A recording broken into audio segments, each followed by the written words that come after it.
আমরা অনেক সময় দেখি যে দুইটা √3 সমান হচ্ছে একটা 3 হয়, বা দুইটা √5 সমান একটা 5 হয়। কিভাবে হয় সেটা নিয়ে আজকে আলোচনা করব।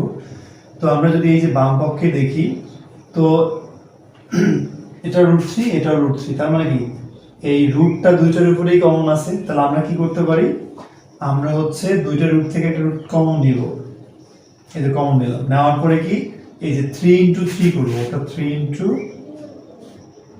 3 করব।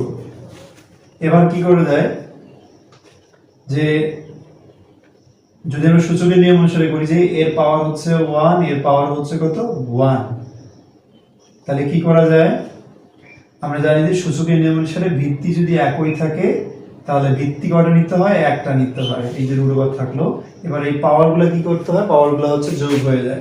তাহলে 1 আর 1 কত হয়, যোগ করে দিলাম। তাহলে রুট থাকলো, ভিত্তি 3 থাকলো, 1 আর 1 কত 2।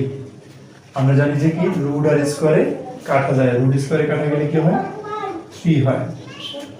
তার মানে কি যে যদি দুইটা √3 থাকে বা হচ্ছে দুইটা √5 থাকে, একটা 5, যদি হচ্ছে √7 দুইটা থাকে তার মানে কি 7, ঠিক আছে। অর্থাৎ যদি হচ্ছে দুইটা √x থাকে তার মানে কি লেখা যাবে একটা x। অর্থাৎ একই জাতীয় জিনিসের দুইটা যদি বর্গমূল অর্থাৎ দুইটা রুট থাকে, ওর সমান লেখা যাবে একটা পূর্ণ সংখ্যা বা পূর্ণমান। তো এবার আর একটা মিস্টেক আমরা করি, সেটা হচ্ছে আমরা দেখি, আমরা অনেক সময় যে ভুলটা করি যে √3 তার উপরে কিউব মানে কি, √3 তার উপরে কিউব মানে হচ্ছে কি তিনটা √3, তাই না। তাহলে একটা, দুইটা, তিনটা।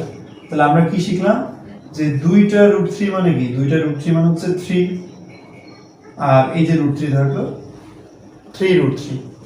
তাহলে অনেক সময় যে ভুলটা করি আমরা এই জায়গায় আসে যে √3 এর উপরে কিউব মানে যদি 3√3 হয়, তাহলে √5 এর উপরে কিউব মানে কি হবে 3√5, বাট এটা রং। তাহলে কি হবে, √5 এর উপরে কিউব মানে কয়টা, তিনটা। তাহলে আমরা জানি যে দুইটা √5 মানে কি, দুইটা √5 মানে একটা 5, আর এই যে √5